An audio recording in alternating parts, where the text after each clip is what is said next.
गर्मियों के दिन थे। शाम के समय एक बत्तख झील के पास ही पेड़ के नीचे अपने अंडे देने के लिए अच्छी जगह ढूंढी थी। उसने वहां पर 5 अंडे दिए। उसने देखा कि उसके 5 अंडों में से एक अंडा सबसे बहुत अलग था, जिसे देखकर वह परेशान रहने लगी। उसने अंडों से बच्चों के बाहर आने तक का इंतजार किया।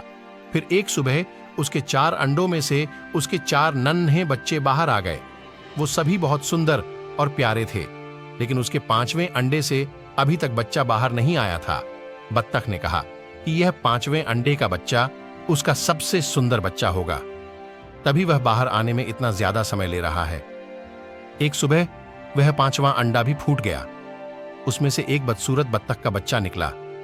बत्तख का यह बच्चा अपने बाकी के 4 भाई बहनों से बहुत बड़ा और बदसूरत था। यह देखकर बत्तख मां बहुत उदास हो गई।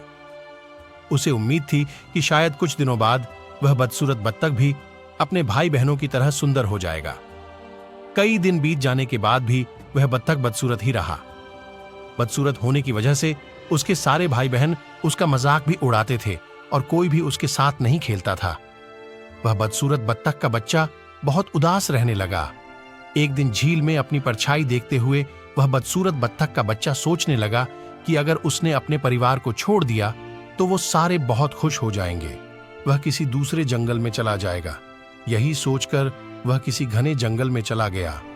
जल्द ही सर्दियों के दिन आ गए। हर तरफ बर्फ की बारिश हो रही थी। बदसूरत बत्तख के बच्चे को ठंड लग रही थी। उसके पास खाने पीने के लिए भी कुछ नहीं था। वहां से वह एक बत्तख के परिवार के पास गया। उन्होंने उसे भगा दिया। फिर वो एक मुर्गी के घर गया। मुर्गी ने भी उसे चोंच मारकर भगा दिया। उसी रास्ते में उसे एक कुत्ते ने देखा, लेकिन कुत्ता भी उसे छोड़कर चला गया।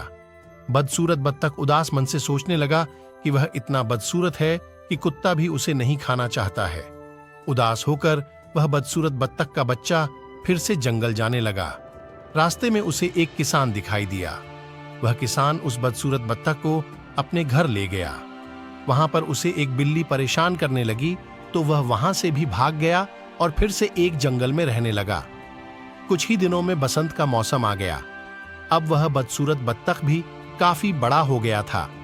एक दिन वह एक नदी के किनारे टहल रहा था। वहां पर उसने एक सुंदर राजहंसी को देखा, जिससे उसे प्यार हो गया। लेकिन फिर उसे लगा कि वह एक बदसूरत बत्तख है, इसलिए उसे वह राजहंसी कभी नहीं मिलेगी। शर्म से उसने अपना सिर झुका लिया। तभी उसने पानी में अपनी परछाई देखी और वह हैरान हो गया। उसने देखा अब वह बहुत बड़ा हो गया है और एक सुंदर राजहंस में बदल गया है। उसे यह एहसास हो गया कि वह एक हंस है। तभी अपने बाकी के बत्तख भाई बहनों से काफी अलग था। जल्द ही उस बदसूरत बत्तख से राजहंस बने उस हंस ने हंसनी से शादी कर ली और दोनों खुशी खुशी रहने लगे। इससे हमें यह सीख मिलता है कि सही समय आने पर हर कोई अपनी सही पहचान कर सकता है। तभी वह अपने गुणों को पहचान कर अपने दुखों को दूर कर सकता है। धन्यवाद।